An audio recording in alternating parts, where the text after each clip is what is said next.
আমরা আমরা দেখেছি যে আওয়ামী লীগ সরকারের পতন হলেও আওয়ামী লীগের বিভিন্ন নেতাকর্মীরা সেফ এক্সিট পাচ্ছে। আপনারা জানেন এক্স রাষ্ট্রপতি আব্দুল হামিদ তিনিও সেফ এক্সিট। আমি মনে মনে যে দলটির কথা ভাবছি তারাও এখানে আসবে, তারাও আমাদের সাথে একাত্মতা প্রকাশ করবে।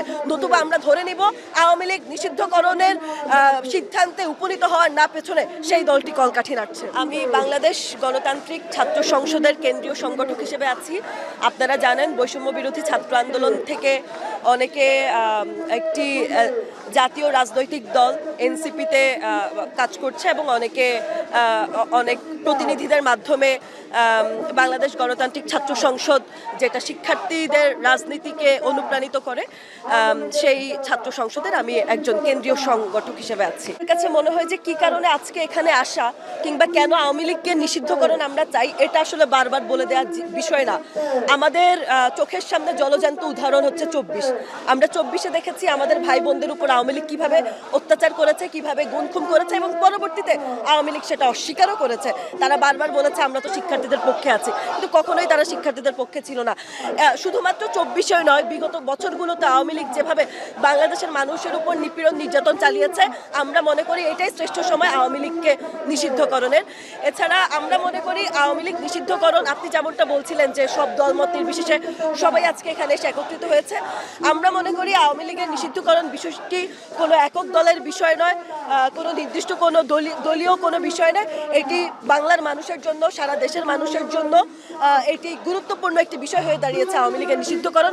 কাজেই আজকে এখানে দলের পরিচয় নয়, দলের ঊর্ধ্বে বাংলাদেশের নাগরিক হিসেবে আমরা আজকে এখানে এসেছি আওয়ামী লীগের নিষিদ্ধকরণের জন্য। আমরা দেখেছি যে আওয়ামী লীগ সরকারের পতন হলেও আওয়ামী লীগের বিভিন্ন নেতাকর্মীরা সেফ এক্সিট পাচ্ছে। আপনারা জানেন এক্স রাষ্ট্রপতি আব্দুল হামিদ তিনিও সেফ এক্সিট পেয়েছে।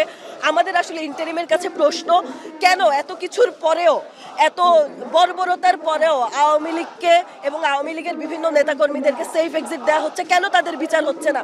আমরা বারবার একই কথা বলেছি, সবার আগে আমরা বিচার চাই, কিন্তু আওয়ামী লীগের কোনো ধরনের বিচার এখন পর্যন্ত হয়নি। কাজেই আমরা মনে করি জুলাইয়ে যেভাবে আমরা একত্রিত হয়েছি, জুলাই যেভাবে একত্রিত হওয়ার মাধ্যমে আমরা আওয়ামী লীগ সরকারের পতন ঘটাতে পেরেছি, ঠিক একইভাবে আবার আমরা একত্রিত হওয়ার মাধ্যমে আওয়ামী লীগের রাজনীতিও নিষিদ্ধ করতে পারবো। আপনারা বিভিন্ন সময় শুনেছেন উপদেষ্টা পরিষদের অনেকেই হয়তো আওয়ামী লীগ নিষিদ্ধকরণের পক্ষে নয়। শুধু উপদেষ্টা পরিষদ নয়, বর্তমানে বাংলাদেশে একটি নির্দিষ্ট রাজনৈতিক দল আওয়ামী লীগের সুবিধা ভোগ করছে, এটা কারো অজানা নয়। তাহলে তারা নিশ্চয়ই আমাদের সাথে একাত্মতা প্রকাশ করবে না আওয়ামী লীগ নিষিদ্ধকরণের ক্ষেত্রে। আমরা এখনো অপেক্ষায় আছি। আমরা বিশ্বাস করতে চাই এবং আমরা দেখতে চাই এখানে যেরকম জামাত শিবির থেকে শুরু করে বিভিন্ন ছাত্র সংগঠন এবং বিভিন্ন রাজনৈতিক দল একসাথে এখানে একত্রতা প্রকাশ করেছে, আমি মনে মনে যে দলটির কথা ভাবছি তারাও এখানে আসবে, তারাও আমাদের সাথে একাত্মতা প্রকাশ করবে। নতুবা আমরা ধরে নিব আওয়ামী লীগ নিষিদ্ধকরণের সিদ্ধান্তে উপনীত হওয়ার না পেছনে সেই দলটি কলকাঠি নাড়ছে।